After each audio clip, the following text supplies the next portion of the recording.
Shabbat Shalom, hermanos. Shabbat Shalom a los hermanos que nos miran por videos, las redes sociales, y gracias a cada uno de ustedes, los que están presentes, los que nos están viendo en el otro lado de la cámara. Gracias por hacer espacio para estar con nosotros en este espacio sagrado. ¿Qué vamos a hacer en esta tarde? Aprender juntos. Vamos a aprender juntos. Amén. ¿Cuántos tienen hambre de aprender? Amén. Estamos seguros de que hoy, como cada parashá en cada año, vamos a llevarnos un trocito de algo nuevo. Cada año tratamos de hacer el esfuerzo de traer un poquito más. Y esperamos que sea quizás una pieza importante para que usted la ajuste, la ponga en el lugar adecuado y quizás le sea, como dicen, ahora puedo entender por este pedazo de información algo más. Ojalá que, esa es mi oración, ojalá que así sea, en el nombre de Yeshua HaMashiach. En esta tarde estamos estudiando Korah. Diga conmigo, Korah. Eso es Coré en español. ¿Okay? Es el nombre de la porción y hoy el subtítulo, creo que el título que le busqué y no lo puse ahí fue ¿somos regalo o somos exigentes para recibir?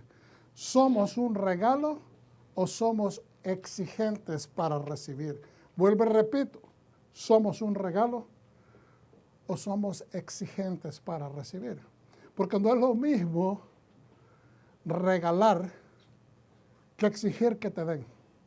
No es lo mismo exigir que te den que recibir, porque hay dos cosas diferentes. Uno es más propenso a tomar,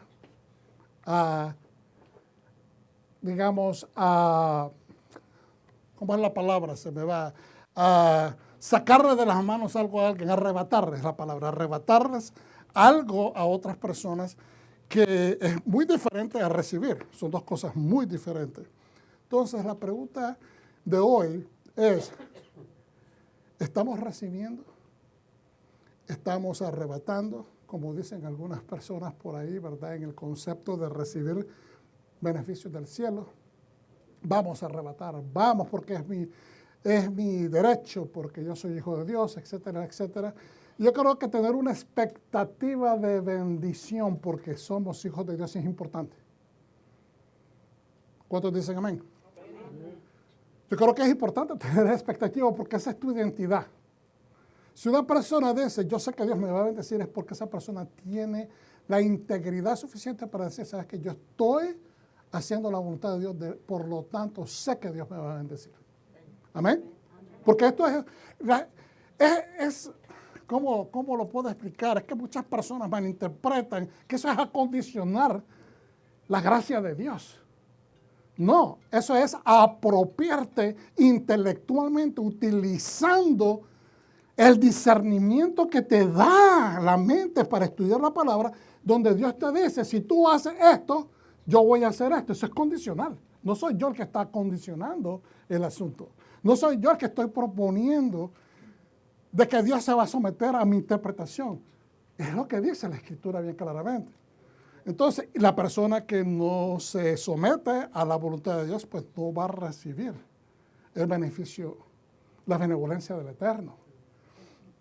Yo creo que todos tenemos una gracia extendida al principio. Todos, cada uno de nosotros tenemos una medida de gracia extendida, porque Dios sabe que tenemos que procesar, que pasar años caminando, aprendiendo, aplicando, llegando a la conclusión que lo que Él nos dice cuando lo aplicamos trabaja.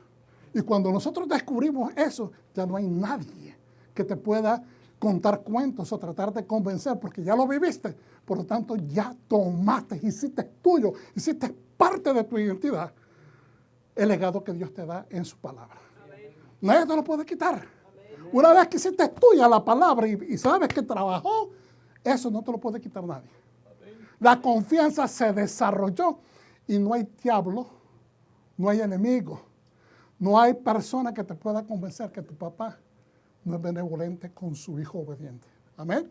Amén. Entonces, vamos a seguir adelante en esta tarde.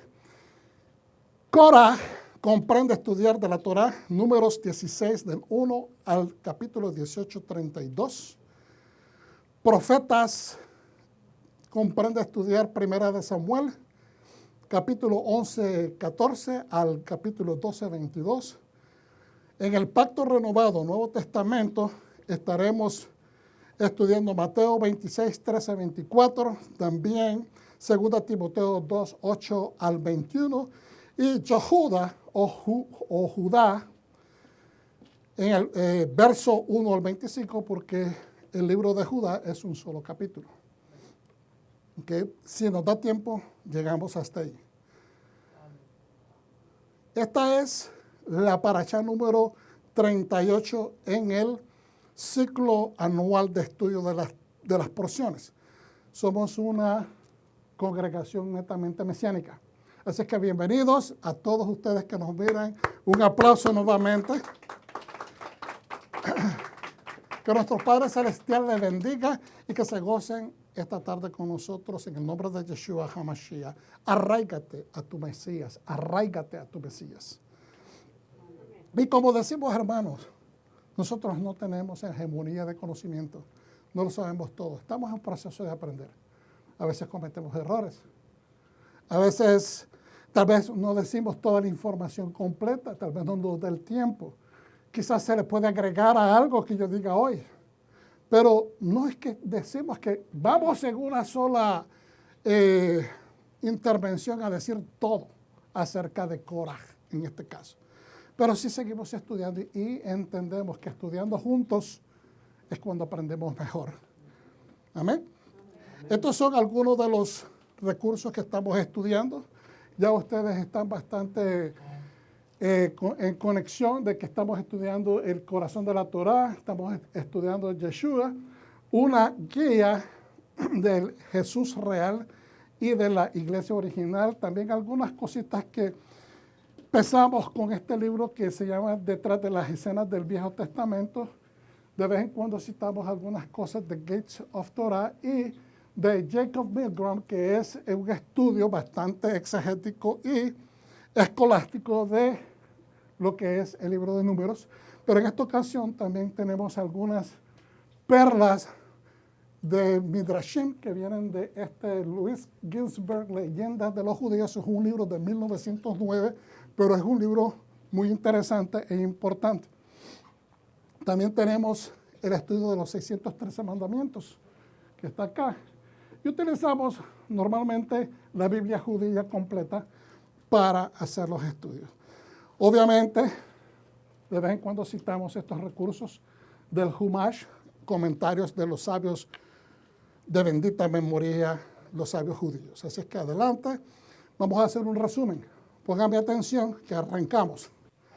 Coraj junto con Datán y Abiram y 250 hombres de la tribu, la Shevet de Rubén, desafiaron el liderazgo. Diga conmigo Shevet. Eso es tribu, es una manera de decir tribu, Shevet. Tribu de Rubén desafiaron el liderazgo de Moshe y Aarón. Moshe fijó el día siguiente para un enfrentamiento con la esperanza de que los rebeldes reconsideraran su rebeldía. Mira qué interesante de que no lo citó inmediatamente. Pudo haber decretado una palabra y yo sé que el Eterno lo hubiera respaldado, pero lo citó para el siguiente día para ver si ellos se arrepentían. Después de intentar convencer a Coraj de que reconsiderara, Moshe intentó influir en Datán y Abiram. Los mandó a llamar. ¿Por qué? Porque Datán y Abiram eran miembros del consejo. Es decir, les está diciendo, ustedes son del consejo y son rubenitas. Representan a la tribu de Rubén, que es la tribu primogénita. Es decir, Rubén es el hijo primero. Y entonces les está dando la posición de importancia. Ustedes tienen que ser parte de esta este llamamiento, a este consejo para que ustedes determinen si esto es justo o no es justo. Y ellos no quisieron ir porque ellos estaban de acuerdo con Korah. Los esfuerzos de Moshe fueron rechazados.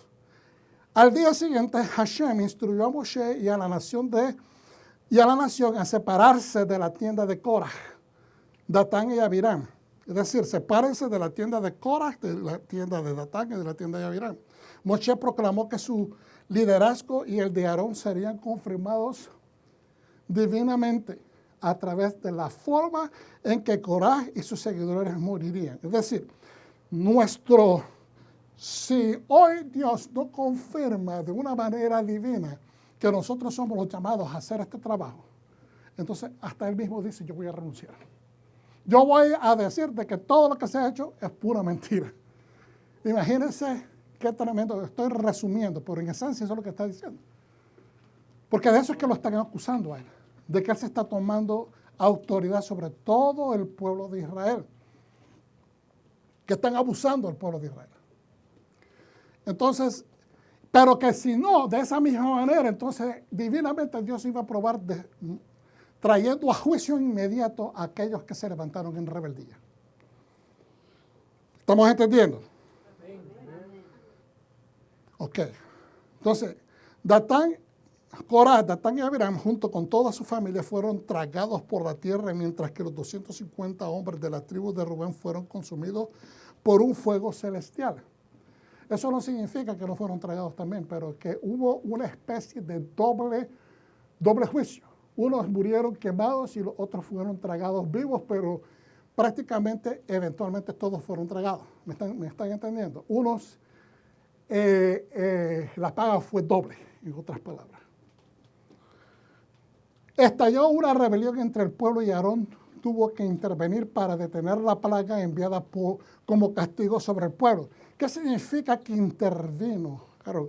En el momento de que el Eterno trae juicio sobre estos rebeldes, Korah, Datán, Abiram, los 250 hombres, inmediatamente toda la gente que estuvo a favor de ellos, que de cierta manera albergaban un enojo, ¿ok? Una rencilla en contra de la autoridad de Aarón y Moshe, empezó a haber una plaga y empezaron a caer gente muerta. Inmediatamente se levanta Moisés y le dice a Aarón, ¿sabes qué? Vete inmediatamente, pon carbón en tu incensario y pon incienso y vete para apaciguar al Señor. En algunos midrash nos explican de que a quien estuvo apaciguando fue al ángel de la muerte, que fue prácticamente, es lo que apacigua. ¿Ok? En algunos midrashim, en algunas lecciones que nos enseñan los sabios de bendita memoria, establecen de que a Aarón prácticamente en el momento que el ángel de la muerte va a continuar, se para en medio de los vivos y de los muertos. Y él como que pone como una especie de línea de aquí nomás no puedes pasar. Es bien interesante porque eso es realmente lo que Yeshua, en una manera, como dijéramos, comparativa, en una manera puesta en una situación espiritual, es lo que Yeshua estableció. De que él vino a establecer una línea. ¿Se acuerdan cuando él dijo, yo no vine a establecer la paz, sino que vine a establecer la guerra? Y cuando dice establecer la guerra, no es que signifique que es un hombre de guerra, sino que vino a establecer un conflicto entre lo que es espiritual y lo que no es espiritual. Y solamente una persona que es lo suficientemente valiente para reconocer la necesidad del hombre, del ser humano que está en pecado, que está en necesidad, que no encuentra salida, se da cuenta que necesita un Salvador, se da cuenta que necesita una dirección, se da cuenta que necesita a Dios, y entonces decide tomar la decisión. Y eso es en sí, en una manera simbólica, en una manera espiritual, esta aplicación. ¿Qué hacemos cuando una persona se arrepiente? Levanta una oración, pide ayuda al Señor, se arrepiente y después profesa lealtad al Eterno, aceptando a Yeshua como Señor y Salvador. Entonces, en ese momento establece como una especie de ecualizador espiritual, donde trae a la persona a una paz que va mucho más allá de cualquier entendimiento. Amén. Va mucho más allá de cualquier entendimiento, porque sí sucede, la persona puede estar viviendo un conflicto, puede estar viviendo algo que lo está zarandeando psicológica y emocionalmente, pero en el momento que recibe el Eterno, viene una paz que no se puede comprender. ¿Okay? ¿Se va a solucionar su vida, el dilema de su vida en ese momento? No, pero viene una paz, una esperanza, una fe que va más allá de nuestro entendimiento. Entonces, en este momento hay una muerte que está azotando, una plaga que está azotando al pueblo. Entonces, este varón se levanta. Y ya para el momento, cuando él logra parar, ¿verdad?, apaciguar la ira del Eterno, han muerto 14.700 personas. El nombramiento de Aarón como Cohen Gadol se reconfirma. Cohen Gadol es sumo sacerdote. Se reconfirma a través de la prueba de los bastones. Él manda para que cada uno entienda que Dios los ha escogido, va un paso más. Ya miramos cómo esta gente fue ajusticiada, cómo esta gente fue puesta en línea, cómo Dios trajo juicio sobre ellos por su mala crianza y su rebeldía y desobediencia. Pero ahora vamos a poner un broche de oro. Mañana traigan a todos sus líderes de cada tribu que traigan sus varas, pongan sus nombres en cada vara y la vamos a presentar al Eterno en el santuario. Y el que elige el Señor, ese es el hombre que representa la santidad de Dios aquí en la tierra. Ese es el hombre que representa el regalo de Dios. Porque la gente, hermanos, ¿qué estamos estudiando hoy? El concepto de regalo. O somos un regalo o estamos demandando en vez de recibir. A veces no entendemos que el sumo sacerdote cumple la función de ser un regalo entre Dios y el hombre, entre Dios e Israel. ¿Por qué? Porque Dios ha puesto a este varón como símbolo de su santidad que lo representa en la tierra para expiación de las faltas, los pecados de los seres humanos. En este caso de Israel, netamente. Pero a través de él también los representantes del pueblo y todas las personas individuales traen ofrendas. ¿Qué son ofrendas? Regalos. Tributos al rey. Entonces su posición, este ser regalo, como yo le he dicho en otras ocasiones, tiene una posición de doble acción. Representa a Dios sobre la tierra, pero también representa a los seres humanos ante Dios. Pero su posición es de un regalo. Él es el regalo de Dios al mundo, porque ese sumo sacerdote representa en toda su función, en toda la capacidad de su función, lo que el Mesías va a hacer. El Mesías, Yeshua, nuestro Mesías, es el regalo de Dios al mundo, porque en él hay expiación, perdón, misericordia, gracia, mucho más allá de lo que nosotros podemos entender. Entonces, el bastón de Aarón se coloca en el lugar santísimo. Los deberes de los Cohanim y levitas se establecen junto con una lista de participación de los sacerdotes, en los productos y el ganado de la nación. Se declara la participación de levita en los productos de la nación y los obsequios entregados por los levitas a los Cohanim, a los sacerdotes. Fíjense bien, se declara la participación del levita, o sea, de los levitas, en los productos que la nación trae como obsequios y que se le entregan a las manos de los levín y que de ahí, porque todas esas ofrendas les pertenecen a los levitas y de ahí los levitas hacen un diezmo para dárselo a los sacerdotes. Entonces hay un orden que se mantiene y mantiene el tabernáculo en su función como un organismo que tiene vida, no solamente desde el punto de vista que otorga vida al ser humano de parte de Dios, pero también del punto de vista de función. Está vivo, es un organismo que está en una completa interacción con el pueblo. El pueblo trae y sigue esa función. Amén. Aleluya, vamos hacia adelante. Estoy todavía pensando en algunos puntos que quiero compartir con ustedes y quiero hacerlo en el tiempo adecuado. Segunda Timoteo, capítulo 2, 8, 21. Y esta es la escritura direccional. ¿Hacia dónde nos estamos dirigiendo? ¿De qué se trata, Cora? Se trata de un grupo de personas que se levanten contra el liderazgo.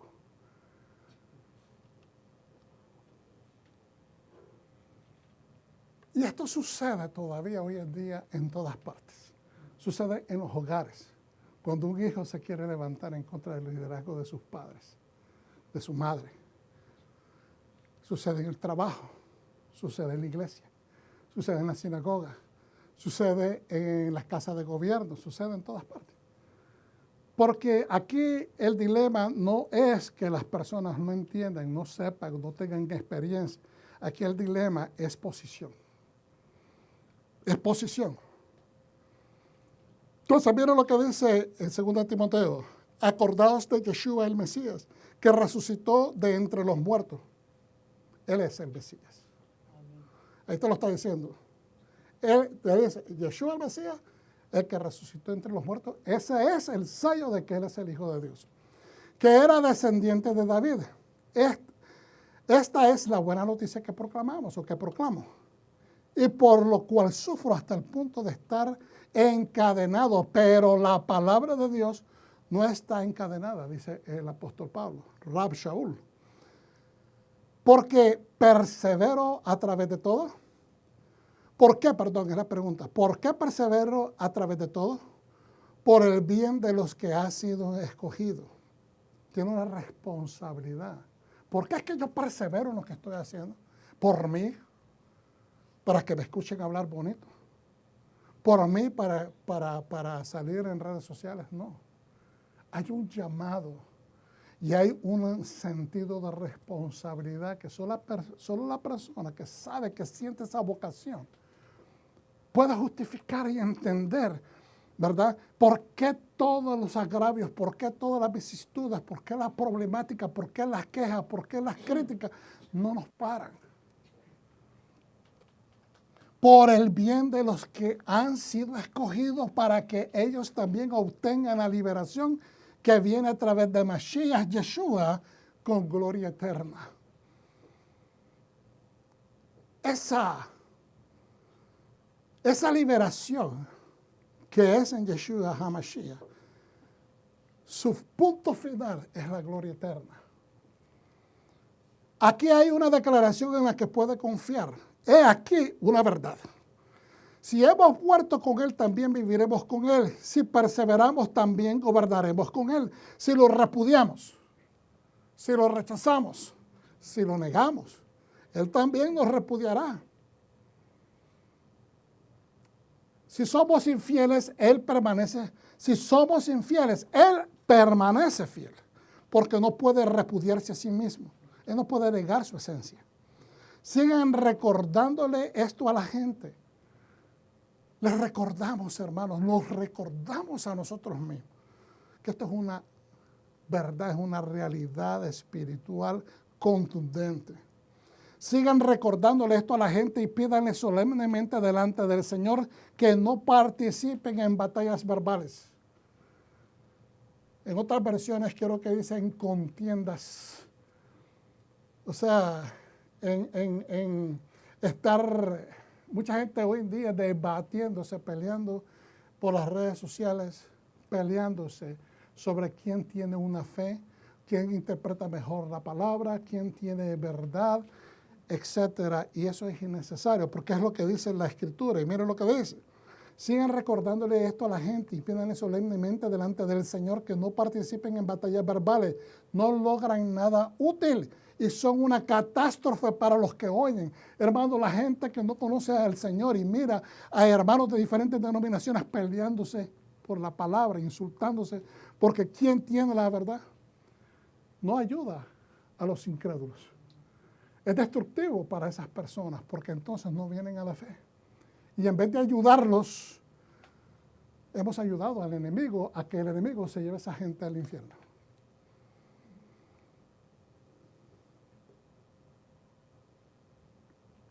No ayuda a los oyentes. Haz todo lo que puedas para presentarte a Dios como alguien digno de su aprobación, como un trabajador que no tiene de qué avergonzarse porque trata con franqueza la palabra de la verdad. ¿Qué pasó con Coré? Estamos hablando que Coré se levantó con 2 hombres importantes de la tribu de Rubén y con 250 representantes. Dice, ¿verdad? Los sabios que la mayoría eran de los rubenitas, tratando de dar al traste con la autoridad de aquellos que Dios escogió. Terminaron en muerte. Terminaron en vituperio. Y toda su descendencia, completamente, de los que sobrevivieron avergonzados y de algunos no sobrevivieron. No hubo más descendencia de ellos. En el caso de Coré, sus hijos hicieron un paso hacia atrás y dijeron, no queremos ser parte de esto. Y por eso Dios los salvó. Y esos muchachos, por haber tomado esa autoridad de, tal vez no de atacar a su padre, pero no asociarse con la mala creencia de sus padres, fueron bendecidos. Después, eventualmente, la historia nos dice que muchos de ellos terminaron cantando, componiendo los salmos, son de los hijos de Coré, algunos de ellos. Siendo personas de calibre y de estatus espiritual en el templo. Ahora, pero aléjate de las palabrerías impías. Pero aléjate de las palabrerías impías, porque los que se dedican a ellas solo se volverán más impíos. Y su enseñanza corroerá a la gente con gangrena. Y después menciona a algunas personas que han estado haciendo eso. Pero yo lo dejé allí con 3 puntos suspensivos. Pero hay ejemplos, hermanos, en nuestros gremios, en la modernidad de estas situaciones, y es triste de que en muchos lugares donde hay buena palabra, buen liderazgo, buena dirección, gente sólida que se esmera en buscar, validar, estudiar, gente de credibilidad, son atacados por personas, tal vez que también son estudiosas, pero que simplemente por tratar de usurpar, hacer tropezar a los demás, acusan y le dicen a personas que no, que ellos están mal, que están equivocados. Y hay mucho de eso. Y tenemos que observar, escuchar a los maestros que escuchamos hoy día. Yo, gracias a Dios, como les digo, siempre tengo la gracia y la gran bendición de parte del Eterno que tenemos muy buenos maestros. Y seguiremos con ellos. Seguiremos con ellos porque hemos aprendido bastante y seguiremos aprendiendo, estoy seguro. Y siempre hay que agradecer y reconocer a esas personas. Pongámonos de pie, por favor, para hacer la oración juntos. Lo que está en blanco lo digo yo, lo que está en amarillo lo dicen ustedes todos con voz alta. Para los que nos visitan, ¿verdad? Lo explico. Berajú et Adonai hamebogá.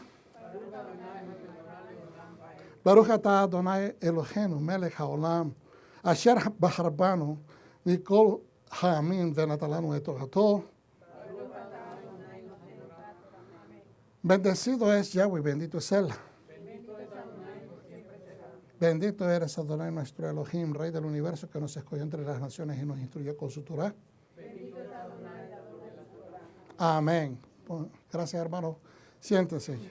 Yo sé que mis preámbulos son un poquito largos, pero tenemos una línea de enfoque. Ahora, Coraj, el hijo de Yitzhar, el hijo de Kehat, el hijo de Leví, junto a Datán y Abiram, los hijos de Eliab, y On, el hijo de Pelet, descendientes de Rubén, tomaron hombres y se rebelaron contra Moshe. Del lado de ellos estaban 250 hombres de Israel, líderes de la comunidad, miembros clave del consejo, hombres de reputación.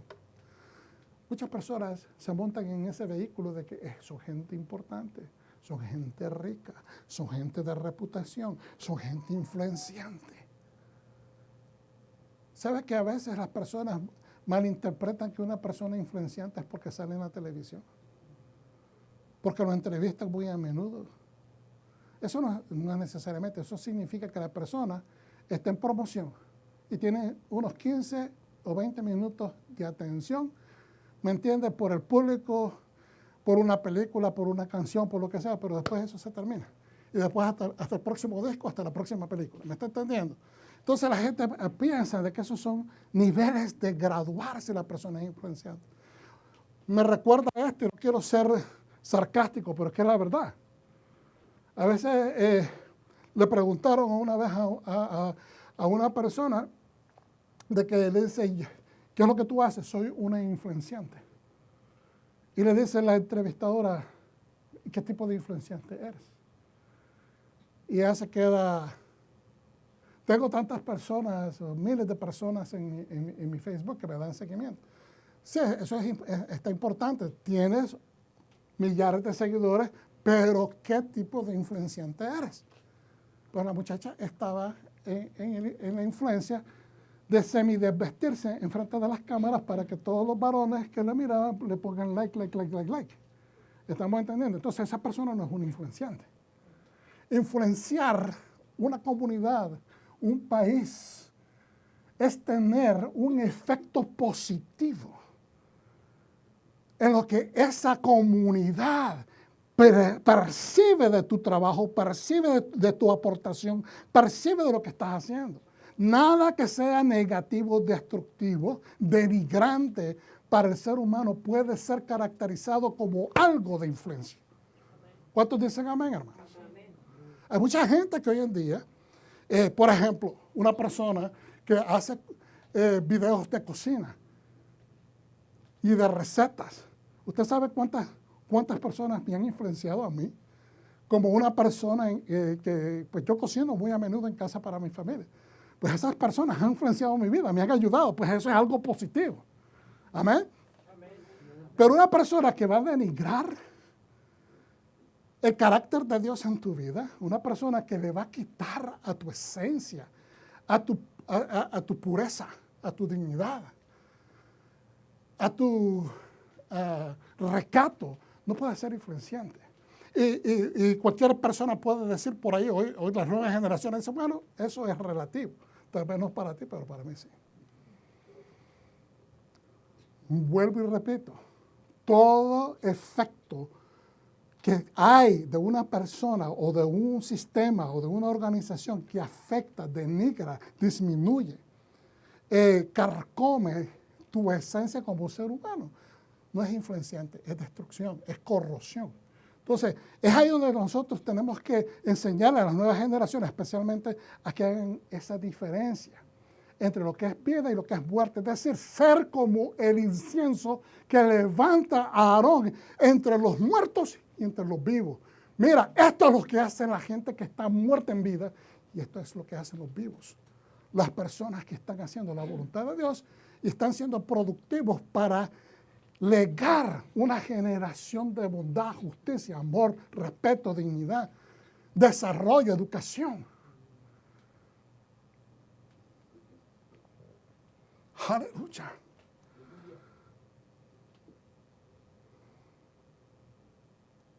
Tomaron hombres y se rebelaron contra Moshe. Estoy en el segundo. Del lado de ellos estaban 250 hombres de Israel y líderes de la comunidad, miembros claves del consejo. Miembros claves del consejo, hombres de reputación. Ellos se juntaron contra Moshe y Aarón y le dijeron, ustedes toman demasiado sobre ustedes mismos.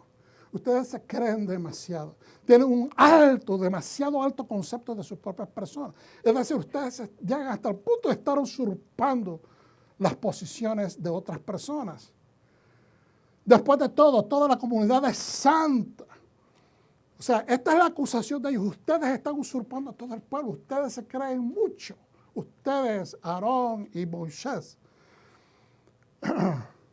Ustedes toman demasiado sobre ustedes mismos. Después de todo, toda la comunidad es santa. Cada uno de ellos y Adonai está entre ellos. Les están diciendo, ¿sabes qué? Ustedes se creen que son los especiales, pero Adonai está entre toda la comunidad. Entonces, ¿por qué os ensalzáis por encima de la asamblea de Adonai? Este es Korah, atacando a Moisés y a Aarón. Cuando Moshe oyó esto, se postró sobre su rostro. Luego dijo a Korah y a todo su grupo, por la mañana Yahweh mostrará quiénes son suyos y quién es la persona santa a la que permitirá que se les acerque. Si es el que traerá a quien, vuelvo y repito, sí, es él que traerá a quien él elija acercarse a sí mismo. Hagan esto, tomen incensarios, Korah y todo su grupo, poned fuego en ellos y pongan en ellos incienso. Presentarlos delante de Adonai mañana. El que Adonai escoja será el santo. El que Adonai escoja será el escogido, el santo, el elegido. Mas son ustedes, hijos de Leví, quienes están tomando demasiada importancia de sí mismos. Es decir, está combatiendo el ataque de ellos, diciéndole, tú te crees demasiado sobre la comunidad y entonces ahora, pero no, son ustedes los que se han tomado este libertinaje. Vamos por partes. Hermanos, en las posiciones de poder y autoridad siempre hay posibilidad de corrupción con el tiempo. Las personas pueden ser rectas, las personas pueden ser legítimas, las personas pueden ser de buen carácter, de buena ética, de buen corazón. No estoy diciendo que es un 100%, pero la mayor parte del tiempo, porque hay personas que se pueden corromper con el tiempo de estar en poder, especialmente si no tienen que darle cuentas a alguien más. Es bien fácil para el ser humano decir, voy a hacer esto, nadie se va a dar cuenta. De todas maneras, no tengo a quien darle cuentas. Entonces, esos permisos que se puede dar a una persona empiezan pequeños, empiezan gradualmente a incrementar y entonces empiezan a perder el enfoque. Pero cuando hay evidencias y deseos de poseer ese lugar, posición, las tentaciones pueden ser obsesivas. Cuando una persona no tiene la posición, pero está cerca a ella, empiezan a envidiar la posición. Por muy amigos que sean, a veces la gente hace eso. Empiezan a atender la tentación y se empiezan a hacer obsesivas porque están tan cerquitas que las pueden saborear, las pueden tocar. Y si uno no tiene cuidado en observar eso dentro de uno mismo, puede caer en la trampa enemiga. Entonces, se vuelven obsesivas a veces esas tentaciones compulsivas, revelando la naturaleza ambiciosa, rapaz y codiciosa en la persona. Eso no significa que la persona sea mala. No es malo querer superarse. Lo malo es obsesionarse con el poder y el dinero de la posición, porque la raíz de todo mal es ¿qué? El amor al dinero. Entre más arriba la posición, más dinero. Y ese es el meollo. ¿Okay? Korah estaba peleando la posición, pero él está viendo cuánta bendición entraba al tabernáculo, cuánta bendición están trayendo, cuánto oro trajeron, cuántos animales trajeron, cuánta comida trajeron. Él está calculando, él está viendo. Entonces, no es en sí la posición de santidad la cual él está buscando, hermanos. Él está buscando la riqueza.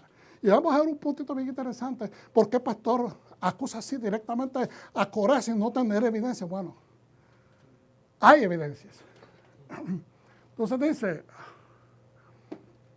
cuando las personas nunca han tenido poder y alguien cercano, familiar, amigo, compañero, lo logra, la envidia se puede manifestar de muchas formas. Cuando alguien tuvo poder, posición antes y súbitamente alguien cercano logra subir más arriba, el sentido de competencia surge y se subleva.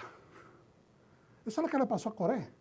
lo pasaron, porque él era una persona importante en Egipto, en medio de sus hermanos. Era un hombre de posición. Algunos piensan que él era un capataz, tesorero del faraón.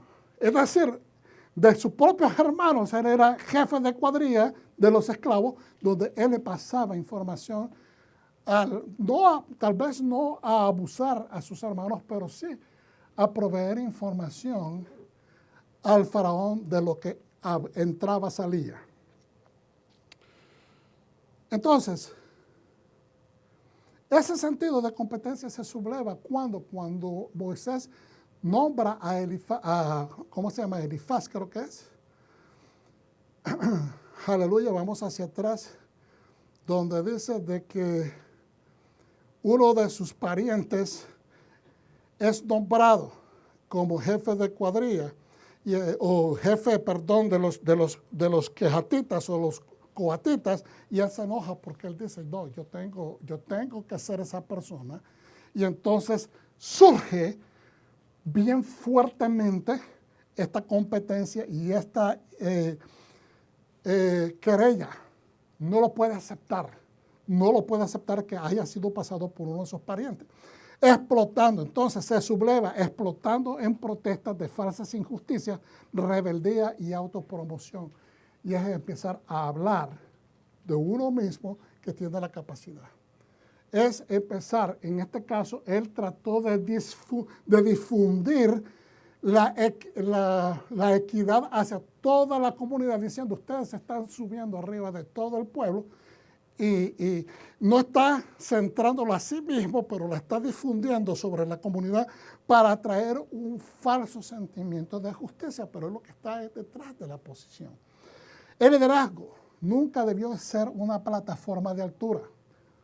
Diga conmigo, el liderazgo no es plataforma de altura, ni de poder, ni para la opresión. De fama, de prestigio y autoridad para crear castas sociales que minimicen a los menos pudientes o menos informados. Usted sabe que eso es lo que pasa cuando hay mucha información y la gente ignora, la gente utiliza esa información para aprovecharse de los menos pudientes y de los menos informados. Eso es lo que se hará en las Escrituras, en Apocalipsis, cuando habla de los amalecitas, Amalek. Perdón, de los nicolaitas, perdón, estoy confundiendo el término, nicolaitas, que eran personas que utilizaban sus posiciones de altura, de alcurnia, por decirlo de esa manera, para doblegar, para cometer injusticia. Eso todavía se mira en el mundo. Todavía vemos eso muy a menudo, que hay gentes que no les importa atropellar, caminar sobre la dignidad ajena del pobre, del humilde, de la gente sola, del menos pudiente. No les interesa robar lo poquito que le queda. Y se aprovechan de ese grado de altura que ellos tienen. Entonces, el verdadero liderazgo conforme al corazón de Hashem es la persona apartada y santa. Apartada es que se santifica, ¿cómo? Haciendo la voluntad de Dios. Es íntegra, es decir, es ética. Lo hace enfrente de la gente y lo hace estando detrás de la gente. Es decir, su carácter es el mismo. Noble significa que es misericordia. Se compadece, se puede poner en los zapatos ajenos. Tiene la capacidad de empatía. Esa es la palabra. Sabio, que es entendido. No se le tiene que explicar muchas cosas, especialmente cuando se refiere al sufrimiento y la necesidad de otras personas. Justo significa que es un disipador de sufrimiento. La justicia trae sufrimiento, la justicia trae cautividad, no trae cautividad, la justicia trae, a ver si no me estoy mezclando. Vuelvo y repito, la justicia no trae sufrimiento, pero la injusticia sí. La justicia trae, ¿cómo se dice? Libertad a la persona, no encarcelamiento a la persona. Es importante de que miremos el rol del sumo sacerdote, de Aarón, exactamente lo que es. Pero este varón, Coré, está buscando cómo apoderarse de una posición que no le pertenece, que ni siquiera tiene la vocación, no le nace. Porque lo que le interesa a él es números, riquezas.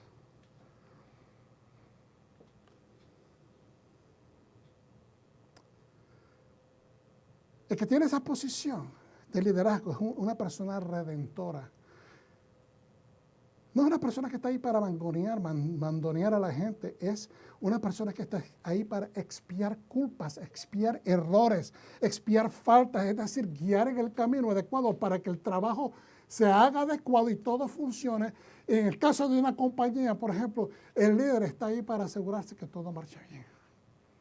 Dirigir a la persona que está cometiendo el error. No gritarle, no decirle eres una persona incapaz, no menospreciar a la persona, pero le dirige, le ayuda.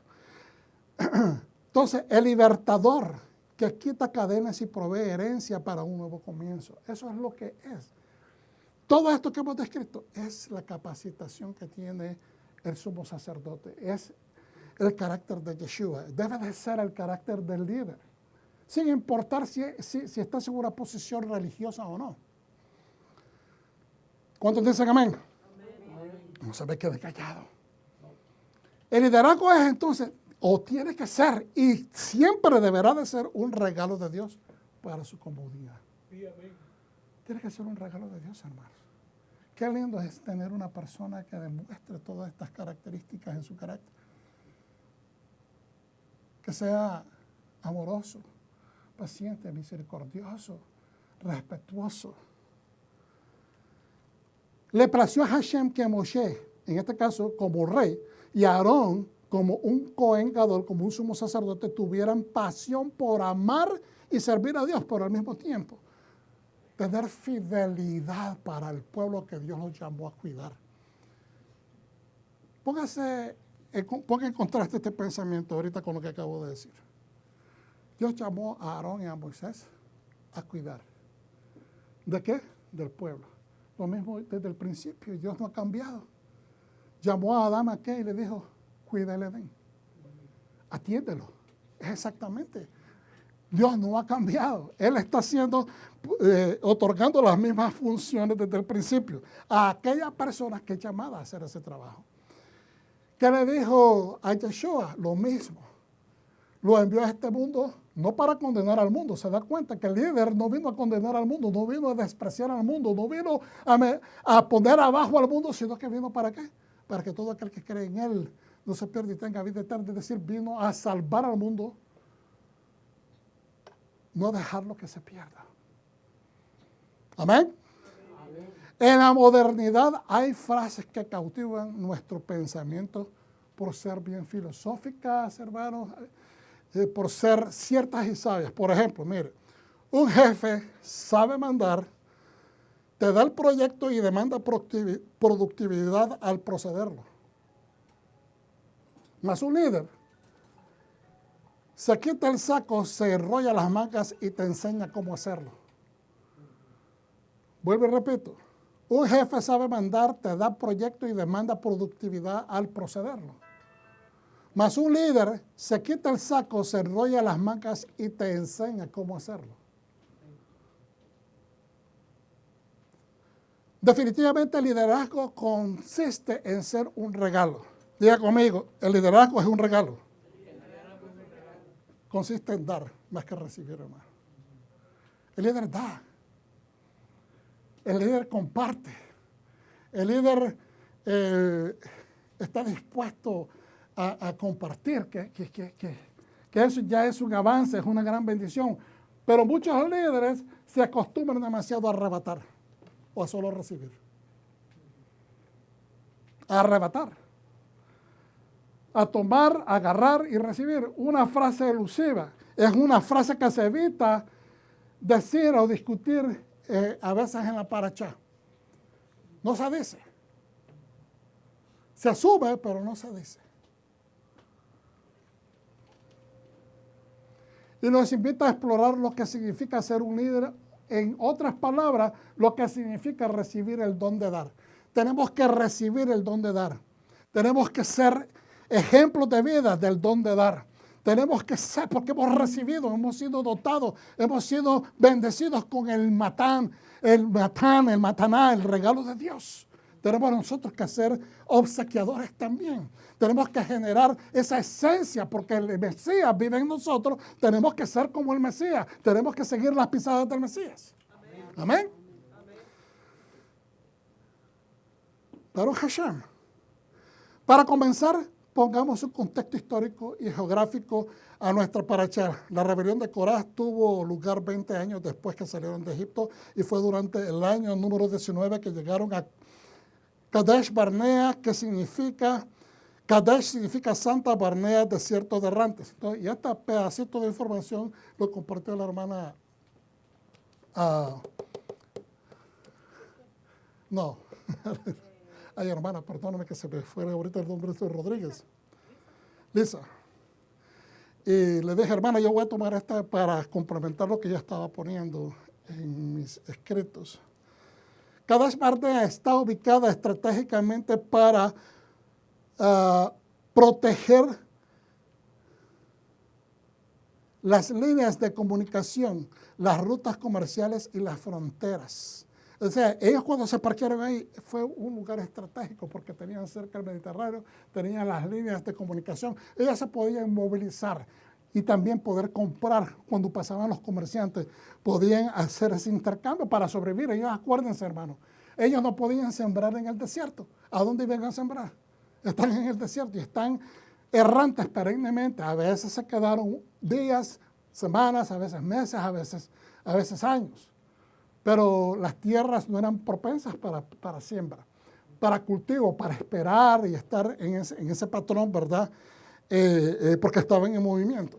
Entonces, dice, pero, a ver, me quedé en fronteras.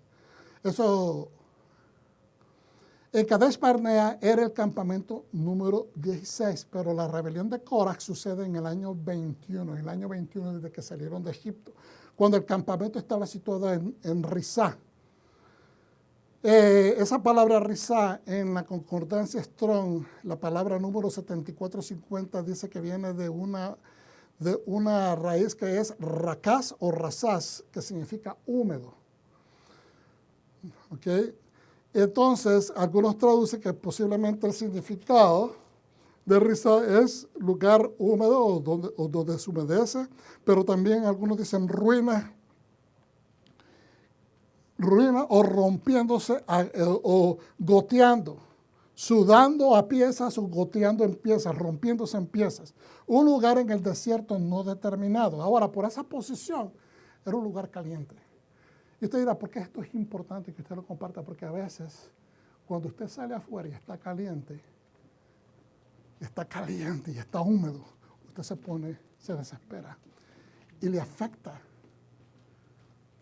su paz. Uno se enoja. Cuando está caliente, uno se enoja más rápido.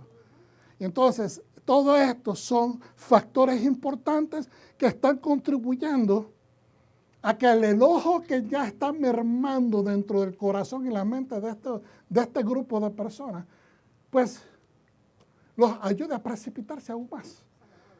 ¿Ok? Perdón, pastora. Se agrave más, se agudice más el problema. Y el pueblo estaba de camino hacia Keilata, era el campamento número 19, que es un lugar desértico, caliente y húmedo próximo al Mediterráneo, ya lo mencioné. Y ahí usted mira, más o menos, esta es una foto, ¿verdad?, muy bonita, moderna, pero también hay áreas en esas áreas que son bastante secas, calientes. Y para que ustedes tengan una idea, esta es Kadesh Barnea, ahí es donde están más o menos en este lapso de tiempo, durante este tiempo, ¿verdad? Con exactitud, no se saben, pero son aproximados que hacen los estudios.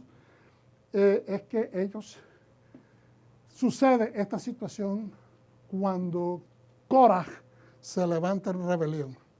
Y desde un punto de vista, un mapa más global, o más ¿verdad? Aquí está Kadesh Barnea, y aquí está Jerusalén, aquí está el Mar Muerto, etcétera. Tengo un poquito más de... Entonces Moshe dijo a Coraj, escuchen, hijos de Leví, Es para ustedes, para ti, una insignificancia que Dios de Israel te haya separado de la comunidad de Israel para traerte cerca de Él. Ustedes, ¿por qué toman tan en poco que Dios ya los escogió? Ustedes ya están sirviendo, son levitas, están sirviendo cerca del tabernáculo del Señor. Y que ya los ha traído, ¿verdad? Dice, los ha separado de la comunidad de Israel para traerte cerca de Él, para que puedas hacer el trabajo del tabernáculo de Adonai y estar delante de la comunidad sirviéndole a ellos. Te ha acercado a ti, a todos tus hermanos, los hijos de Leví contigo. Ahora también quieres el cargo de sacerdocio, de Cohen. Por eso tú y tu grupo os habéis juntado contra Dios, contra Adonai, después de todo. ¿Qué es Aarón para que te quejes de él?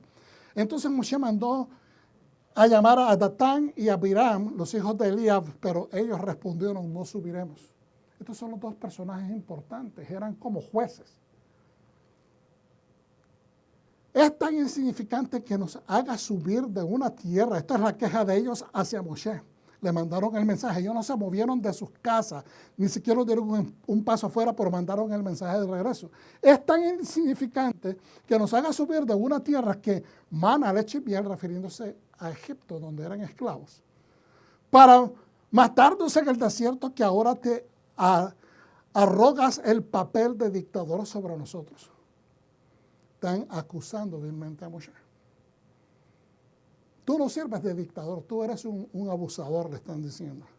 De ningún modo nos has traído a una tierra que fluye leche y miel. Es decir, tú nos prometiste que nos ibas a llevar a la tierra prometida de leche y miel, pero todavía no nos has traído ahí. Y no nos has puesto en posesión de campos y viñedos. En otras palabras, no nos has cumplido esa promesa. ¿Crees que puedes sacar los ojos de estos hombres y cegarlos? ¿Tú crees que estamos ciegos, que no podemos ver la realidad? No subiremos, no te vamos a hacer caso. Entonces, no estamos estudiando en esta vez. Yo no quiero que se enfoquen en la mala crianza ni en la rebeldía. Yo creo que hoy el enfoque debe de ser en fijarnos de hacer lo contrario. Lo vamos a encontrar en toda nuestra vida, en toda nuestra experiencia, hermanos, muchos Korah, muchos Abiram, muchos Datán, gente rebelde de naturaleza, gente que usted ni siquiera los conoce, y se levantan y son petulantes, que son malcriados, que son atrevidos, que se otorgan derechos que ni siquiera nadie les ha dado. No lo conocen ustedes, les faltan el respeto. ¿Me está entendiendo? Usted sabe contar eso, es una realidad. Pero el punto es que nosotros no podemos dejarnos influenciar utilizando la palabra, que esas personas, que son unos cuantos esporádicos, bueno, hay muchos, pero gracias a Dios que no nos permite el Eterno encontrarnos con este tipo de caracteres a diario. Pero en nuestros encuentros esporádicos lo que tenemos nosotros que analizar es no ser como ellos. Porque en el momento que nosotros determinamos, yo no voy a ser como ese malcriado, usted está sembrando una gran diferencia y usted debe de enfocarse en demostrar el carácter de Yeshua en su vida. Por eso es importante que miremos sí la falta, pero que no nos enfoquemos en la falta. ¿Sabe por qué? Porque aquel que se enfoca en la falta del otro ser humano, en la falta del prójimo, empieza a justificar diciendo, pues si este lo puede hacer, yo también voy a hacer así. A mí me han tratado de patadas, pues yo voy a empezar a patear. No, hermanos. No podemos.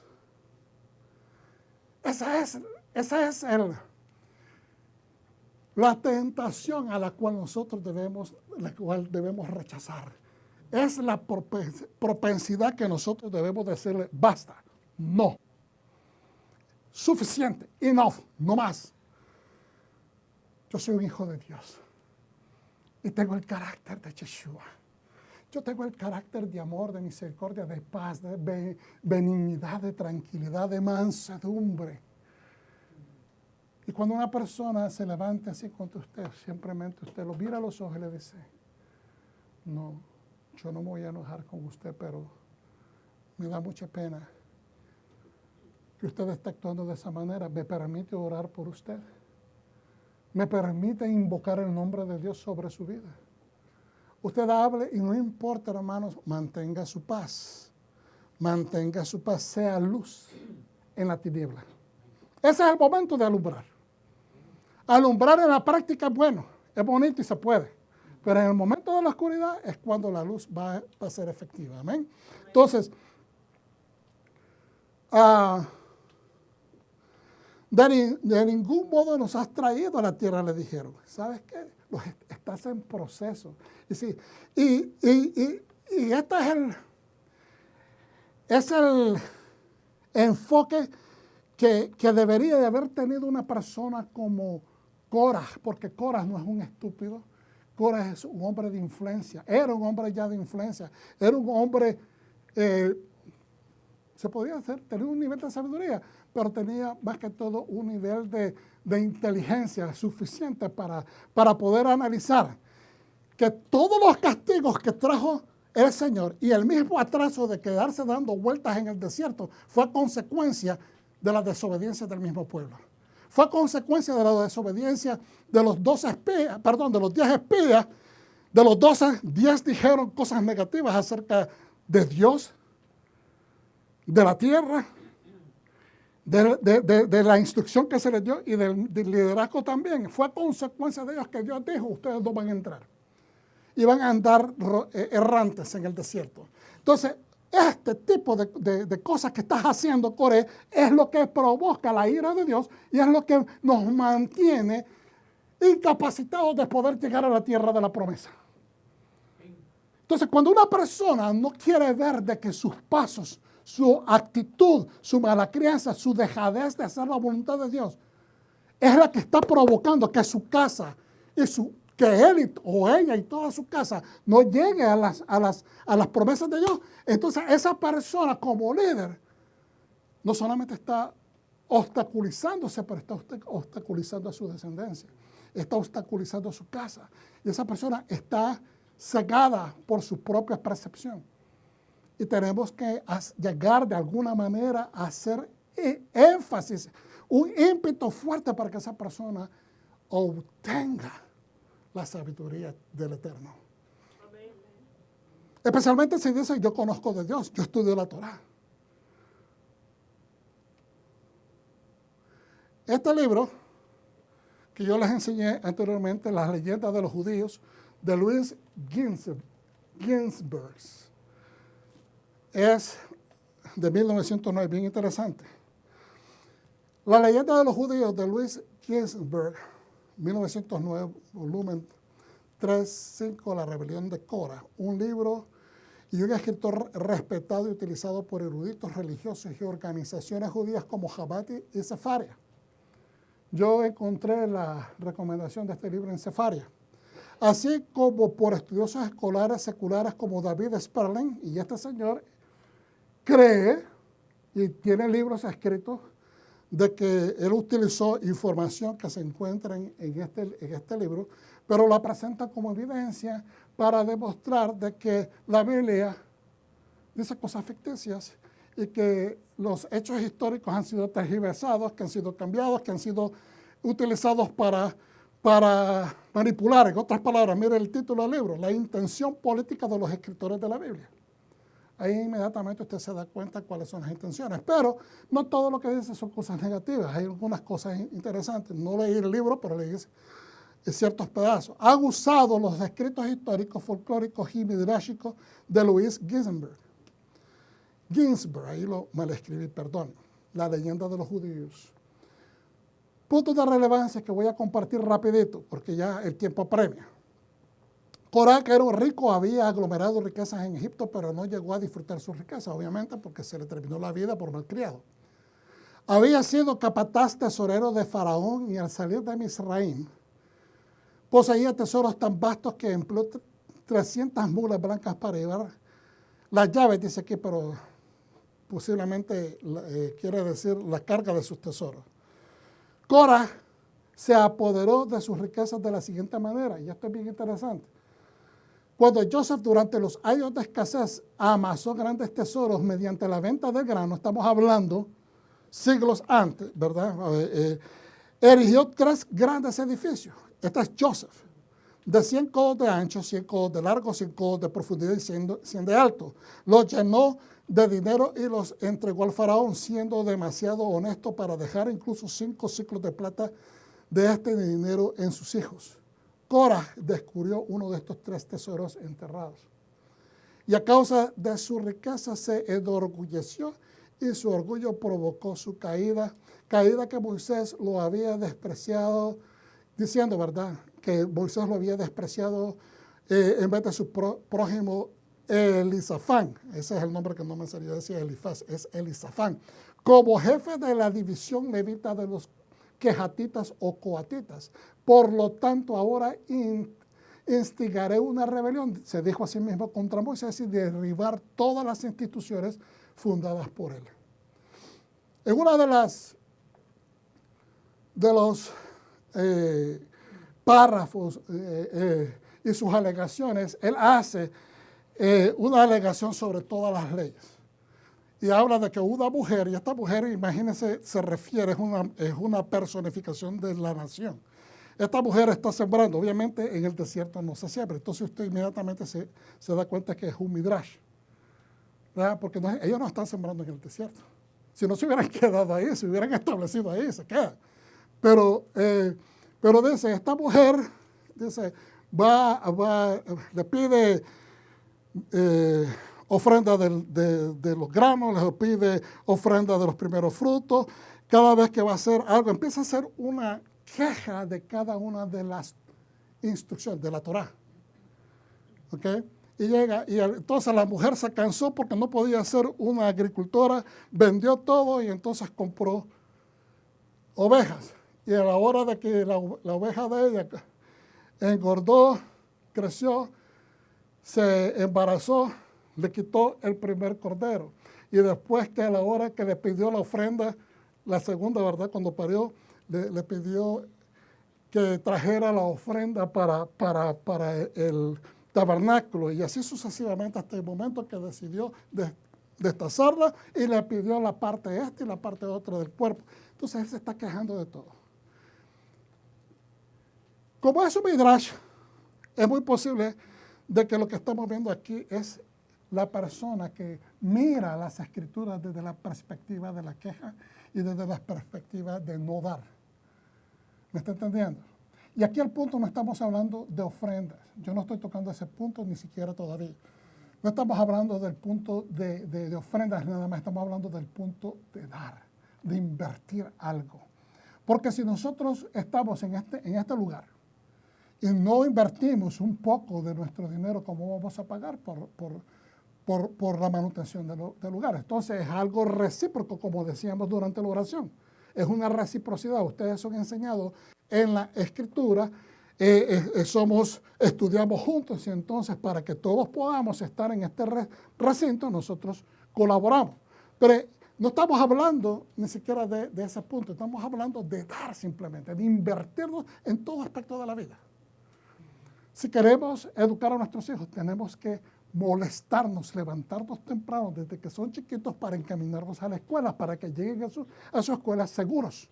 Si tenemos que caminar, caminamos. Si tenemos que tomar el bus, lo tomamos. Si queremos ir al trabajo para poder tener un empleo, tenemos que montarnos en el bus si no tenemos transportación. Si tenemos carro, tenemos que ir a la gasolinera para invertir en la gasolina para poder llegar al trabajo. Entonces, si lo vemos de un punto de vista de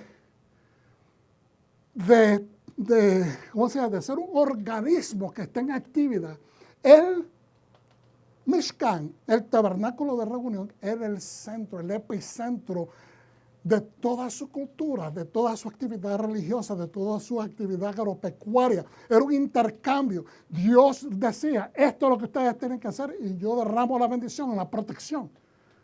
Entonces es recíproco.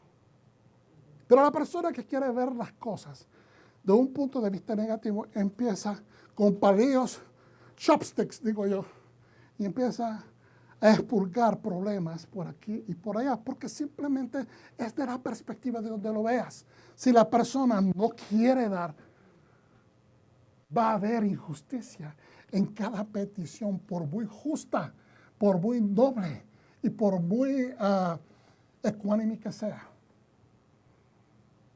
Ninguna de las ofrendas que nosotros miramos dar hasta este momento es exigida de parte de Dios, sino que todo lo que Él ha pedido es de lo que su corazón desee. Ahora, en el aspecto de la expiación, la entrega de animales o de ofrendas es para el beneficio de la persona que necesita ser expiado. Entonces, es una inversión en sí mismo.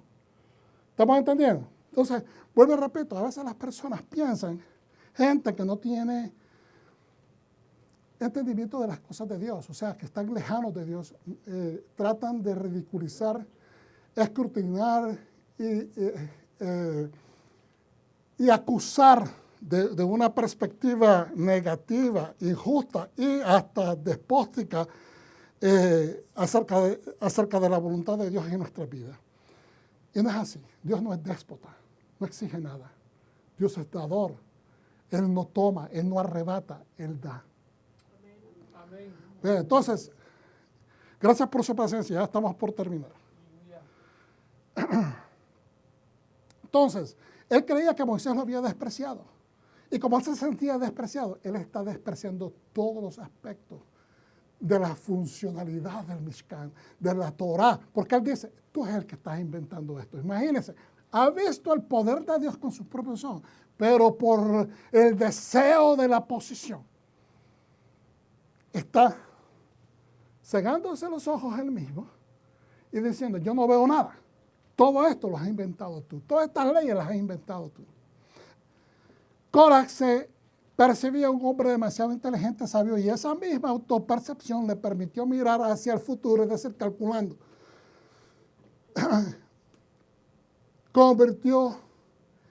Y esto se convirtió en su perdición. Sin embargo, sus ojos no miró con la suficiente agudeza hacia el futuro. De lo contrario, tal vez hubiese visto que sus propios hijos se arrepentirían de la rebelión contra Moisés y por eso serían considerados dignos de convertirse en padres de profetas y cantores del templo. Mientras que él iba a perecer en esta rebelión e irse al infierno. Por su bajeza y rebeldía, su hazaña lo llevó a su fin recibiendo el nombre de Korah. Coré, que una vez yo les mencioné esto, creo que fue en 2018, que significa calva. Porque creo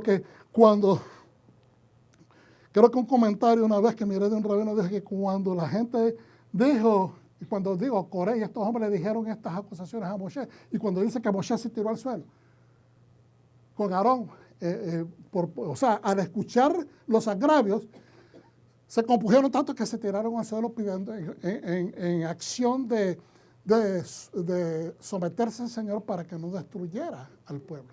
¿Me están entendiendo? Entonces, de que en ese momento el resto de la gente hizo, se apartó. ¿Estamos entendiendo? Como cuando algo sucio y feo cae en medio de un grupo de personas. La gente es así, ¿sí o no? Entonces, queda limpio el lugar. En otras palabras, es una calvicie, es una calva, es algo feo que provoca que la gente se aleje y deje el espacio de ese vacío. ¿Okay? Porque con la muerte de su horda provocó una calvicie en Israel. No solamente murieron ellos, murieron 14,000 y pico de personas. Era hijo de Itzar. ¿Sabe lo que significa Itzar? El calor del mediodía. Porque hizo hervir la tierra con el calor del mediodía y además fue designado como el hijo de Kehat o Coat. ¿Y sabe qué significa Coat? Significa bruto. No como bruto, como nosotros en la connotación moderna que lo utilizamos como para ofender a la persona. Pero una persona bruta es una persona fuerte, tosca. ¿Estamos entendiendo? No bruto de inteligencia, pero de tosquedad. Y a través de su pecado hizo que los dientes de sus hijos tuvieran la dentera. Es decir, por tus faltas tus hijos iban a pagar. Pero gracias que no. O sea, tuvieron dentera al punto que los muchachos dijeron, no, esto no es de Dios. Y se apartaron a tiempo. Su descripción como hijo de Leví tiene que ver con la conducta. Y fíjense bien. Apunta a su fin. ¿Por qué? Porque Dios dijo, aquellos que van a servir, yo voy a exigir santidad de aquellos que me van a servir en el tabernáculo. Y todo lo que ustedes hagan, le dijo a los sacerdotes, ustedes van a correr con esa responsabilidad. Bueno, pero también a los levitas. Los levitas tenían que tener un nivel de santidad. Si ellos no apreciaban el tabernáculo, no apreciaban a Dios, la lealtad de ellos, pues ellos iban a también llevar las consecuencias de sus fallas porque están en el lugar más santo en la tierra, el lugar donde el nombre de Dios está siendo invocado. En ese momento, un tabernáculo movible en el desierto. Pero ahí estaba el arca del pacto. Entonces, y por eso su falta lo condujo al infierno. Miren Samuel, en Samuel, 2 Samuel capítulo 11, 14, miramos la historia de Samuel. Voy a ir rápido acá porque el pueblo le pidió a Samuel que le dijera a Dios que querían a un rey como los humanos. Un rey humano, como todas las naciones. Así se lo pidieron. Exactamente, estoy parafraseando, pero esa es la esencia. Entonces Samuel dijo al pueblo, venid, vayamos a Gilgal y renovemos ahí el reinado. Entonces todo el pueblo fue a Gilgal e hizo rey a Saúl en la presencia del Señor. El Señor les escogió a Saúl. Saúl vino y le dijo eso al pueblo, que vamos a ir ¿cómo se dice? A coronar a Saúl en la presencia del Señor. Porque en Gilgal es donde estaba el tabernáculo. Ahí sacrificaron ofrendas de comunión delante del Señor y Saúl. Todos los israelitas hicieron una gran celebración, discurso de despedida de Samuel. Y este es el discurso de despedida de Samuel. ¿Por qué? Porque aquí les dice él. Samuel le dijo a Israel, he escuchado todo lo que me dijiste y he puesto un rey sobre vosotros. Ustedes me pidieron un rey, yo se los puse. Pero miren, ¿quién es el representante? Recuérdense, nosotros miramos a Samuel como profeta, pero también Samuel es un sacerdote, Acuérdense, ¿dónde fue creado Samuel? Fue el hijo de Ana, aquella mujer que estaba derramando, llorando, enfrente del tabernáculo pidiéndole al Eterno que le diera un hijo porque ya no podía tener hijos. Y la segunda esposa de su marido, que él la escogió porque en la antigüedad si una mujer no podía dar a luz a su marido, le era permitido que él se casara con otra mujer con la misión de que esa mujer le diera hijos, descendencia. Y ella estaba abrumada por esto. Y entonces ella tuvo ese primer hijo y ella dijo, este hijo te lo entrego a ti, Señor. Entonces ella trajo a ese niño, Samuel, y fue educado, por el sacerdocio. Ok. Ahora, en el verso 2 del capítulo 12, tienes un rey como tu líder. En cuanto a mí, estoy viejo y canoso y mis hijos están aquí con ustedes. Es decir, son parte de este acuerdo de ustedes. He sido tu líder desde mi juventud hasta este día. Aquí estoy. Testificar contra mí delante del Señor y de su ungido, de su escogido, de su santo. Porque Él es el escogido de Dios en ese momento. Samuel podía hacer actos de expiación. Él podía sacrificar animales. En ese momento, Él está ocupando dos cabezas. Como sumo sacerdote y como profeta. Pero es un hombre que ha traído el mensaje de Dios al pueblo. Es el líder que ha estado asegurándose que la presencia de Dios esté con el pueblo. Entonces le dice, aquí estoy. Está enojado. Está enojado porque el pueblo le ha abofeteado el rostro del Eterno, rechazándolo. Pero también Él es el representante de Dios en la tierra y también está ofendido. Porque Él representa a Dios aquí en la tierra. Entonces Él los trae y les pide cuentas. Aquí estoy, testifiquen contra mí delante del Señor y de su ungido, de quien he tomado el buey. ¿Les he robado un buey a ustedes? ¿De quién he tomado un burro? ¿Les he recibido un burro? ¿Me han pagado por debajo de la mesa algo? ¿Me han traído regalos que yo he tomado de parte de ustedes? En otras palabras, yo no he tomado cohecho.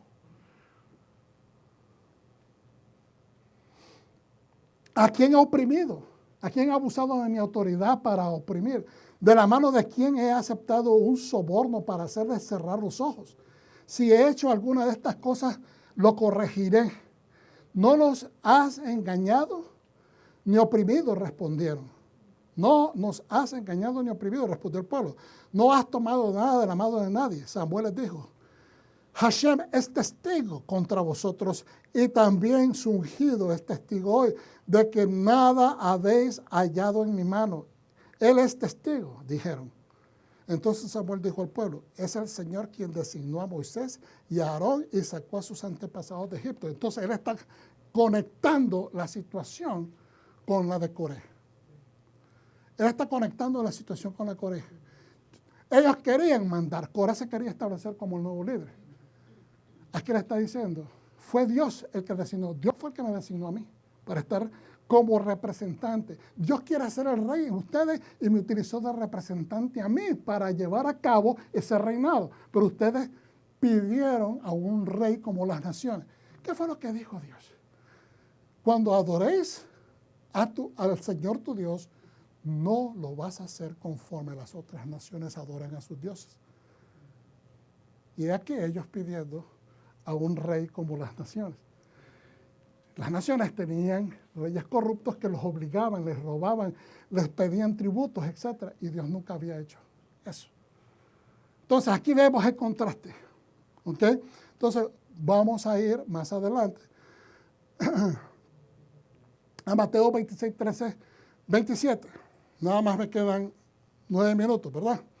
De cierto os digo que donde quiera que se predique en este evangelio, en todo el mundo también se contará lo que esta mujer ha hecho para memoria de ella. ¿De quién está hablando? Lo acabamos de ver la semana pasada. De la mujer que rompió el vaso de alabastro con un perfume caro de nardo y perfumó la cabeza de Yeshua y sus pies. Y que él dijo, ¿saben qué? Déjenla tranquila, que lo que ella ha hecho es prácticamente preparar mi cuerpo para antes de la sepultura.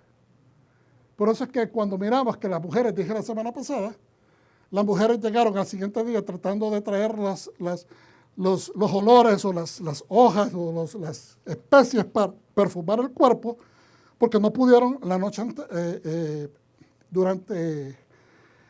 durante las festividades de Pesaj y pasado el Shabbat semanal, llegaron hasta el domingo por la mañana. Y no pudieron porque ya él había resucitado. Entonces, por eso es que él dice, ella me ungió mi cuerpo en anticipación antes de la sepultura. Y ahora aquí dice, de cierto les digo que esta mujer todo el mundo se va a acordar cuando, ¿verdad?, leamos las escrituras y se va a decir lo que ella hizo por todo el mundo. Ahora, continuemos con los versos. Entonces, uno de los 12 que se llamaba Judas Iscariote fue a los principales sacerdotes y les dijo, ¿qué me querrían dar ustedes porque yo les entregue a Yeshua? Y ellos le asignaron 30 piezas de plata. Y desde entonces buscaba oportunidad para aprender. Desde ese momento ellos empezaban a tratar de más rapazmente de echar preso a Yeshua. El primer día de la fiesta de los panes sin levadura vinieron los discípulos a Yeshua diciéndole, ¿dónde quieres que preparemos para que coma la Pascua? Y él dijo, id a la ciudad a cierto hombre y decirle, fíjense bien, este es un ejemplo, contraste, porque aquí este es el representante de Dios en la tierra. Acuérdense que hemos dicho, Dios es el soberano del universo. Yeshua es el rey aquí en la tierra, de todo el planeta. Él representa a su padre, por lo tanto es un rey vasallo que se somete al soberano, pero que representa su autoridad, toda autoridad me ha sido dada, y entonces Él es nuestro rey aquí en la tierra. Entonces, yo no sé, a veces la gente tiene problemas reconociendo esa realeza y ese nivel de autoridad de Yeshua, pero es bien claro. Entonces viene y le dice,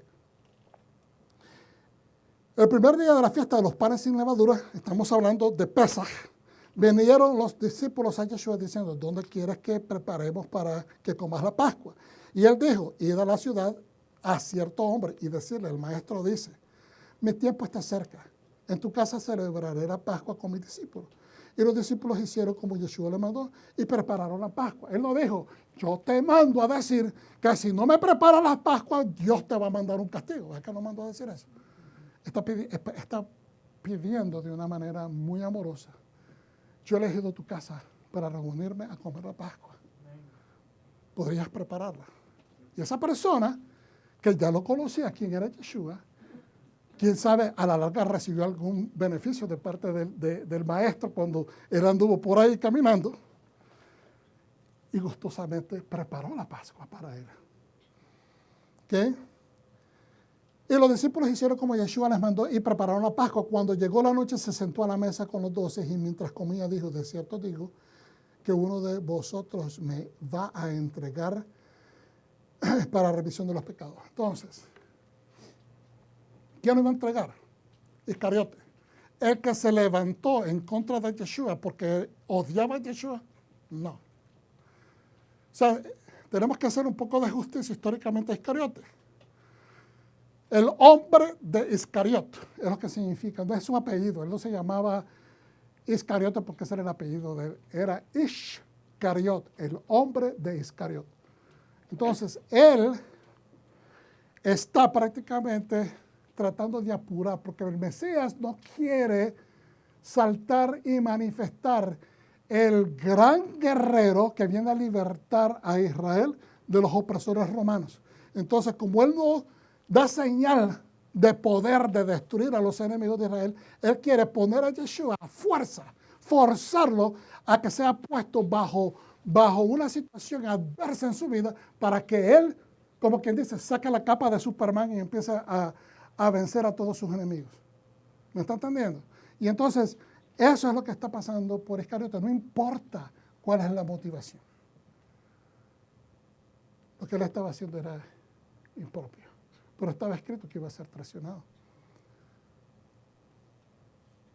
Entonces miramos estos dos niveles, diferentes niveles, tres diferentes niveles. Uno, que Coré quiere posición. Miramos al pueblo pidiendo a un hombre en posición que lo gobierne como las naciones de la tierra, es decir, con opresión. Porque así gobernaban, especialmente en los tiempos antiguos. No habían códigos tan trabajados como los que tenemos ahora. Y aún así hoy tenemos problemas. Con gente, con líderes que se vuelven tiranos. Entonces, el otro ejemplo es que Yeshua no pide a fuerzas, sino que pide con amor y con misericordia, con gracia.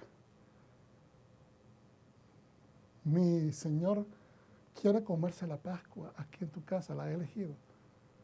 ¿Puedes prepararla? Estoy parafraseando. Claro que sí. Eso no es demandar. Eso es una manera muy linda de pedirlo. Y después miramos a Iscariote que quiere forzar recibir de Yeshua como él no lo está recibiendo. Él quiere ver a ese Mesías poderoso, a ese líder militar que lo salve. Entonces provoca, empuja, provoca. Es decir, tú no me los quieres dar, no me quieres dejar ver a ese Mesías fuerte, poderoso. Pues yo lo voy a tomar, te lo voy a arrancar de adentro.